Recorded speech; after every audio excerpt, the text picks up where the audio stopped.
The Dell G5 Special Edition is an all-AMD gaming laptop, and the first one to use the new Radeon RX 5600M graphics, so let's test it out in this detailed review and help you decide if it's worth buying. I've got two models to review. The entry-level version starts at $880 and has a 6-core Ryzen 5 4600H processor, and the higher-spec $1,200 version has an 8-core Ryzen 7 4800H. The more expensive version also has a better screen, faster Wi-Fi, and double the memory, though both are dual channel. Prices will change over time. You can check current prices in the video description. The lid is a grey plastic, though it's got a sparkling glitter effect which changes based on the angle you're viewing from. The interior is also all plastic, but it's matte black here. Overall, the build quality felt quite decent for an all plastic machine, and there were no sharp corners or edges. Dell lists the starting weight as 2.5 kilos, and both of mine were basically right on this. With the large 240-watt power brick and cables for charging included, the total rises to almost 3.5 kilos, or 7.7 pounds. It did feel on the heavier side. The width and depth are similar to many other 15-inch laptops, and it's not too thick. Screen bezels start approaching the thicker side at just over 1 cm on the sides. The G5 SE has a 15.6-inch 1080p screen with FreeSync. However, you can either get it with a 60Hz display or spend more for the 144Hz option, and I've heard a 120Hz option is on the way later. The more expensive 144Hz panel was better in most aspects. It's brighter,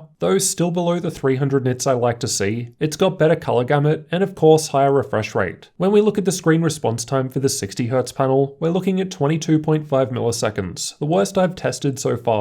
The 144Hz panel is more reasonable with a 9.3 millisecond gray-to-gray response time, so it's going to offer a better all-round experience. Side by side, the 144Hz panel just looked better, and I'd recommend paying for the upgrade if your budget allows. The 144Hz option did have some PWM flicker below 100% brightness though. This was not present in the 60Hz screen. Backlight bleed wasn't great with either. I could occasionally notice it when viewing darker content, but this will vary between laptops and panels. There was more screen flex than usual when intentionally pushing it, which seems to be due to the hinge being in the middle in spite of the thicker lid. The hinge otherwise felt quite sturdy though. No problems opening it up with one finger. The weight felt pretty evenly distributed, so no issues using it on my lap. The 720p camera is found above the display in the center. No Windows Hello support here. The camera is okay and the audio sounds pretty good. Here's what typing sounds like on the keyboard, and this is what it sounds like if we set the fan to maximum speed. So you can still hear me okay over the fan noise. The keyboard in my unit only has red backlighting. However, you can pay $30 extra for 4-zone RGB if you prefer. But in either case, all keys and secondary key functions are illuminated. There are 2 levels of key brightness, or you can turn it off by using the F10 key. If you want to change the amount of time the keys remain lit, you'll need to get into the BIOS. The keyboard was okay to type with. I wasn't a fan of the smaller arrow keys. I didn't mind using it and it gets the job done. Key presses sound a little clicky and don't push down as much as I'd like. Here's how it sounds to give you an idea of what to expect. There was some keyboard flex when intentionally pushing down hard. However, the plastic body felt solid enough during normal use. The power button is above the keyboard in the center, and it was a bit awkward to press. I almost always had to go in for a second harder push. The precision touchpad clicks down anywhere and works well enough. The size is decent too, just not as smooth feeling as some other options. Fingerprints and dirt don't really appear on the silver grey lid. They're more obvious on the matte black interior, however as a smooth surface it's easy to clean. Most of the I/O is on the left. From the back there's the power input, mini DisplayPort and HDMI 2.0 display outputs, USB 3.2 Gen 1 Type A port, Gigabit Ethernet, and USB Type-C port which has DisplayPort support, no Thunderbolt. On the right there's a full-size SD card slot, 3.5mm audio combo jack, 2 USB 2.0 Type A ports, and wedge lock slot. I confirmed that the Type-C port goes via the Vega iGPU. However, both the HDMI and mini display ports connect directly to the Radeon 5600M graphics,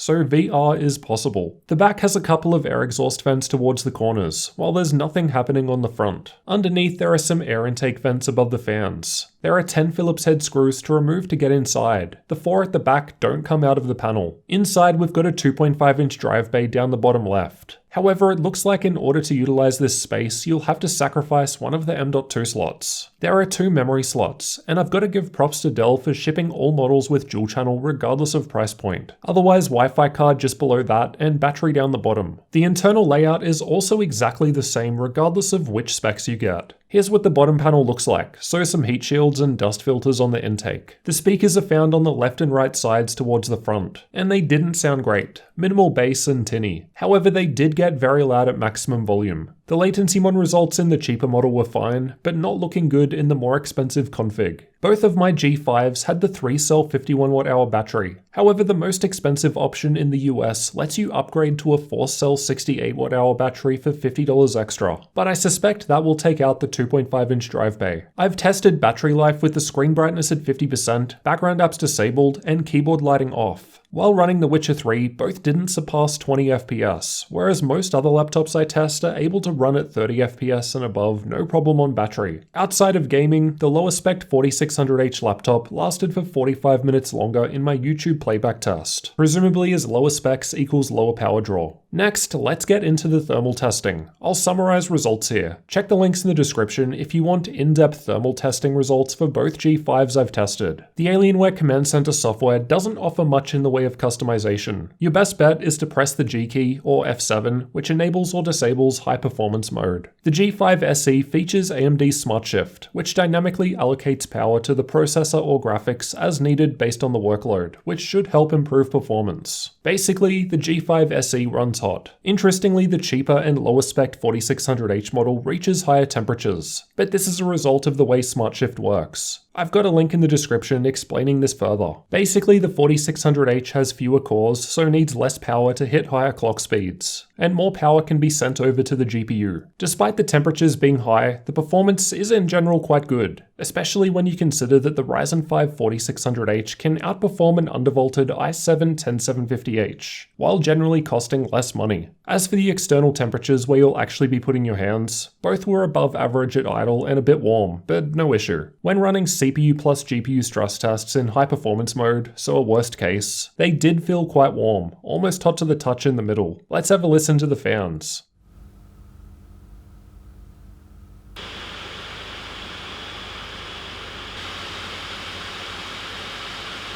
Both were basically silent at idle, and then similar volumes at other levels with heavy loads running. Although the G5 runs hot, most other gaming laptops with this level of performance do get louder. Next, let's find out just how well the 5600M holds up in games. I've tested with high performance mode enabled for best performance. Starting out with Battlefield 5, I've got the 2 G5 laptops highlighted in red. The lower spec G5 with 4600H is able to perform a little better as Smart Shift is able to dedicate more power to the GPU, as it has a lower powered processor. Again, I've got a whole video explaining this linked in the description if you need more information. These are the results from Far Cry 5 with ultra settings in the built-in benchmark. This test relies more on processing power, so the 4800H option is ahead of the lower spec G5, though it doesn't have that much of an improvement. These are the results from Shadow of the Tomb Raider with the built-in benchmark at highest settings. Like Battlefield 5, the lower spec G5 was able to come out ahead in this test, though it was only by 1 FPS.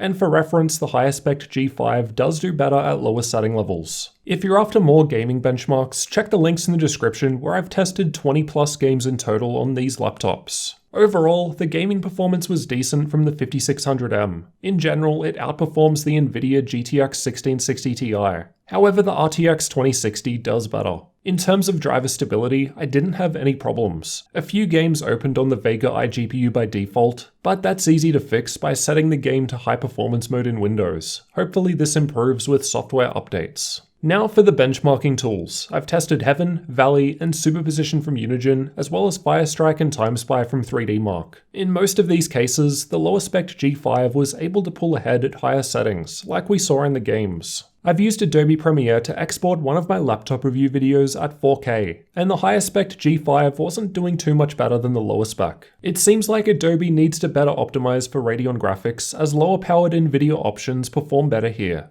I've also tested Premiere, but with the Puget Systems benchmark, which also accounts for things like live playback rather than just export times. And again, the 5600M appears to be holding back the G5 in this test. Adobe Photoshop was also tested with the Puget Systems benchmark, and as a workload that prefers more CPU power, the 4800H is doing much better. DaVinci Resolve seems to prefer GPU power. However, it may not yet be optimized for the 5600M as lower spec NVIDIA options like the 1650 Ti in the A15 are ahead. I've also tested SpecViewPerf, which tests out various professional 3D workloads. I've used the OpenVR benchmark to test the HTC Vive Cosmos Elite, and as a GPU-heavy test, the 5600M was scoring quite good in this one. And like we saw in the games, the cheaper G5 was outperforming the more expensive model due to the way SmartShift works. I've used Crystal DiskMark to test the storage. In my country, the low-end G5 still comes with a 512GB NVMe M.2 SSD, so I don't have data on the 256GB option, which is the entry level in the US. The SD slot is pretty slow, but still preferable to not having it at all, and it sticks out a fair amount while inserted. For updated pricing, check the links in the description, as prices will change over time. At the time of recording, in the US, the entry-level G5 starts at $880 US,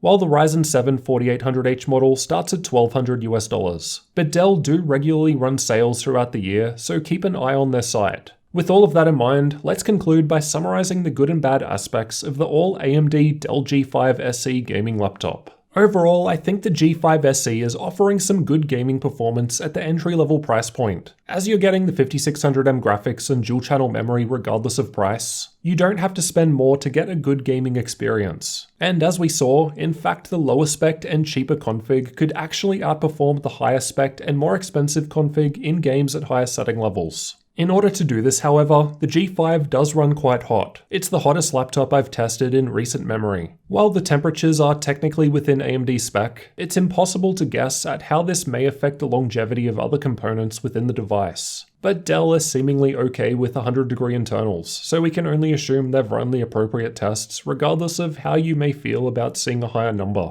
It runs hotter than the recent A15 that people went crazy about, both internally and also on the keyboard area where you actually touch. But I'll have a full comparison between those coming soon. The 60Hz screen is pretty crap, but I suppose that's to be expected with the entry-level option. I mean, it looks okay, but definitely a bit dim. The 144Hz option is much better in most aspects. Better colors, brightness, and faster response time. Though both have FreeSync for smooth tear-free gameplay. The only downside with the 144Hz panel was PWM. The battery life was fair considering the size. And while the lower spec G5 lasted longer, as presumably lower tier hardware uses less power, it's possible to upgrade the battery when buying, which is a nice option to have. Port selection is decent, but 2 USB 2.0 ports in 2020, even if you spend more on the $1,300 config, is a bit rough. The keyboard and touchpad were fine, no problems, but nothing special. They did the job. The build quality is decent for a cheaper gaming laptop with this level of performance, but it was a little heavier compared to many others out there, and I wasn't personally a fan of the dated grey looking exterior, but that's personal preference. Anyway, at the end of the day, I think the G5 is offering some great value at the entry-level spec. Being able to get above 1660 Ti performance with the 5600M at $880 US is nice. Just be prepared for the higher temperatures and lower quality screen unless you pay more to upgrade. Now with the review done, I'll probably try to sell these machines for a loss. I bought them with my own money to review them as soon as possible, as a lot of you guys wanted a detailed review. I'm able to do this with the support of my viewers through Patreon. So if you'd like to help support the channel and future laptop reviews, you can check out the link in the description. I post regular behind the scenes videos, and we've got a Discord chat going. Otherwise, let me know what you thought of the G5 SE down in the comments, and I'll see you in the next one.